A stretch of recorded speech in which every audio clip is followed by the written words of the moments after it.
안녕하십니까? 10월 20일 금요일 인도네시아 헤드라인 시작합니다. 첫 번째 소식입니다. 우리나라 여야 의원들이 인도네시아의 국산 전투기 KF-21 분담금 미납과 관련해 끌려다녀서는 안 된다며 차선책을 마련해야 한다고 한 목소리로 강조했습니다. 지난 16일 국민의힘 의원인 한기호 국방위원장은 방위사업청 국정감사에서 언제까지 인도네시아에 끌려다니냐며 현재 인도네시아 국방장관이 차기 대통령에 유력한 것으로 알고 있고 해당 인물이 모든 판을 뒤집을 가능성이 있기 때문에 플랜 B를 꼭 고려해야 한다고 말했습니다.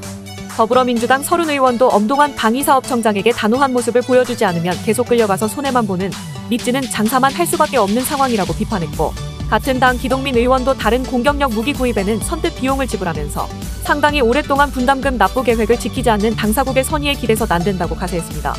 이에 대해 엄동환 방사청장은 이달 초 인도네시아를 방문해 국방장관과 대통령 비서실장을 만나 3년에 걸친 분담금 반환 계획을 요구하고 10월 말까지 계획을 제출 안 하면 사업 전반에 대한 원전 재검토를 할 수밖에 없다는 입장을 전달했다고 답했습니다.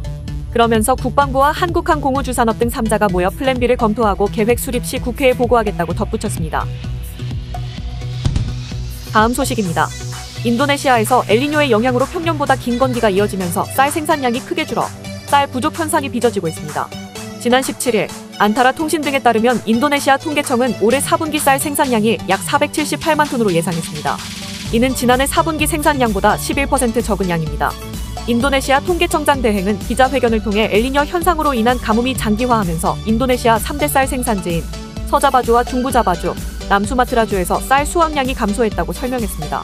참고로 엘니뇨는 적도 지역 태평양 동쪽의 해수면 온도가 비정상적으로 높아지는 현상을 말하며 현재 인도네시아는 엘니뇨의 영향으로 덥고 건조한 날씨가 이어지고 있습니다. 통계청장 대행은 쌀 생산량이 점점 줄어들면서 이달에는 50만 톤의 쌀이 모자라지만 11월에는 95만 톤, 12월에는 145만 톤이 모자라는 등 갈수록 쌀 부족 현상이 심화할 것으로 예상했습니다. 이 때문에 인도네시아는 올해 1월에서 9월까지 179만 톤의 쌀을 수입했으며 이는 1년 전보다 약 6배 큰 규모입니다. 특히 인도네시아 정부는 4분기에만 앞선 수입량보다 더 많은 쌀을 수입할 계획입니다. 하지만 쌀 생산량 감소는 인도네시아만의 일이 아니어서 국제 쌀 가격은 계속 오르고 있습니다. 대표적인 쌀 생산국인 인도는 일부 품종에 대해 쌀 수출을 금지하는 등 규제에 나서고 있으며 태국도 가뭄으로 쌀 생산량이 줄어들고 있습니다. 더 큰 문제는 올해 인도네시아의 벼농사 경작지는 지난해 1045만 헥타르에서 올해 1020만 헥타르로 감소했습니다. 이는 물 부족으로 벼농사가 안 되자 농부들이 벼농사를 점점 줄였기 때문입니다. 이에 인도네시아는 물 부족 사태를 해결하기 위해 더 많은 댐을 건설한다는 계획입니다. 인도네시아 공공사업주택부는 수자원 안보를 위해 지난 10년 동안 60개의 댐을 건설했지만 여전히 300개의 댐이 더 필요하다고 밝히며 더 많은 댐을 건설해야 우기 때 물을 저장하고 건기에 농경지에 물을 공급할 수 있기 때문에 내년에 15개의 댐 건설을 마치기 위해 21조 5천억 루피아의 예산을 배정했다고 설명했습니다. 다음 소식입니다. 지난 11일 호주 ABC 방송은 인도네시아로 수출될 예정인 자국산 생우 가운데 30에서 40%가 검역 단계에서 수출 승인을 받지 못하고 있다면서 현재 축산업자들이 정부의 대책을 호소하고 있다고 보도했습니다. 인도네시아의 검역 강화 조치는 LSD로 알려진 소 피부병 전염을 막기 위해서입니다. 울퉁불퉁한 반점이 소 피부에 나타나는 것이 특징인 해당 전염병은 주로 소와 버펄로에 영향을 미치는 심각한 바이러스성 질환입니다. 감염된 고기를 먹더라도 인간에게는 전염되지 않지만 해당 질병에 걸린 소는 전부 폐기 처분해야 합니다. 인도네시아는 지난 7월 말까지 13개 지역에서 감염 사례가 나오면서 현지 축산 농가에 막대한 피해를 주고 있습니다.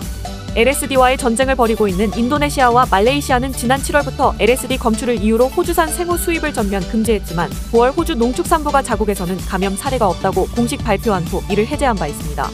공식적인 수입 금지는 해제했지만 인도네시아는 강화된 검역 절차를 통해 감염성 또는 전염성 질병의 임상 징후와 일치하는 피부 병변을 보이는 모든 소에 대해 불합격 처리를 내리고 있습니다.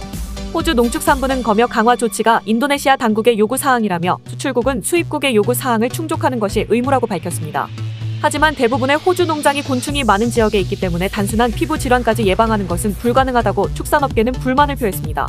특히 인도네시아는 호주산 생우의 최대 수입국으로 약 30%의 소가 수출이 거부되면서 호주 축산업계의 재정적 손실도 커지고 있습니다. 다음 소식입니다.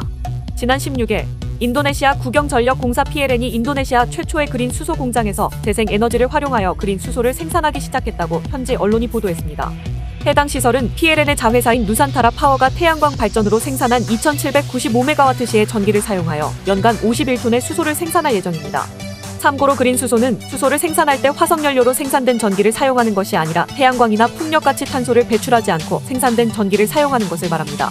특히 철강, 시멘트 제조 및 운송과 같이 전기 사용이 어려운 산업에서 배출량을 줄이는 데 중요한 역할을 할 것으로 기대되고 있습니다.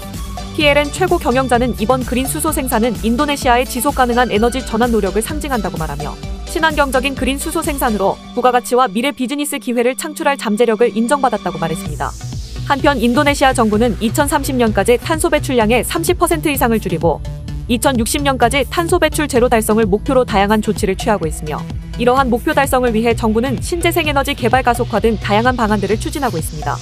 참고로 학계 연구기관 보고서에 따르면 인도네시아 정부가 목표를 달성하기 위해서는 2030년까지 328메가와트의 그린 수소 생산 능력을 구축해야 하며 이를 2060년까지 52기가와트로 확대해야 합니다. 하지만 현재 친환경적인 그린 수소 생산 비용은 여전히 상대적으로 높은 편입니다. 인도네시아 내에서 예상되는 생산 비용은 사용되는 기술과 위치에 따라 킬로그램당 3에서 12달러 사이로 변동되나 기존의 화석연료를 대체하기 위해서는 킬로그램당 2달러까지 낮아져야 합니다. 다음 소식입니다.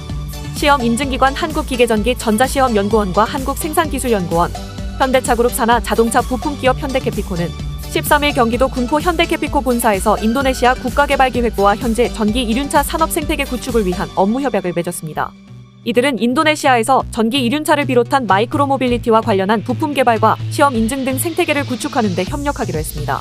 우리나라와 인도네시아는 현대차가 지난해 인도네시아 전기차 전용 공장을 준공하는 등 이 분야 협력을 강화해오고 있으며 이번 협약을 통해 인도네시아의 주요 이동수단인 전기 이륜차 시장에서의 입지도 확보할 것으로 기대되고 있습니다. 참고로 인도네시아 이륜차 판매 대수는 지난해 520만 대에 이르며 현지 가정의 87%가 이륜차를 보유하고 있습니다.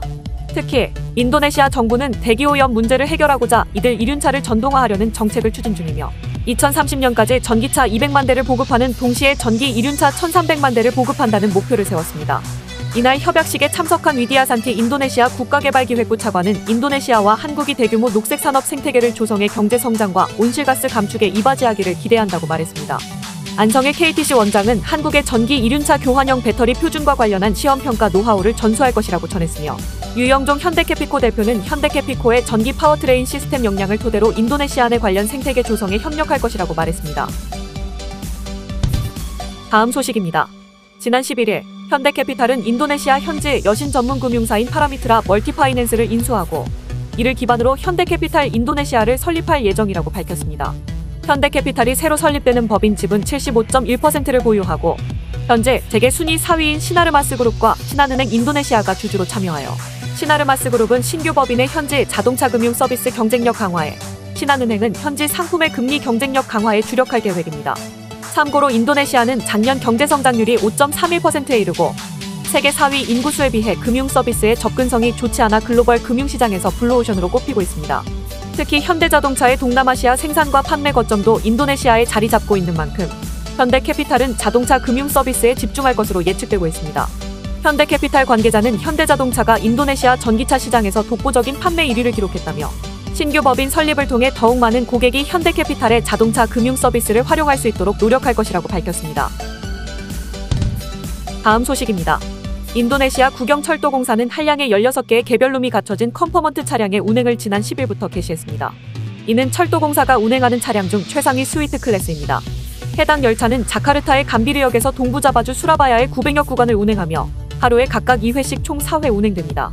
운행 스케줄은 감비르역에서 오후 5시와 오전 6시 30분에 각각 출발하며 수라바야 900역에서는 오후 7시 30분과 오전 9시 5분에 각각 출발합니다.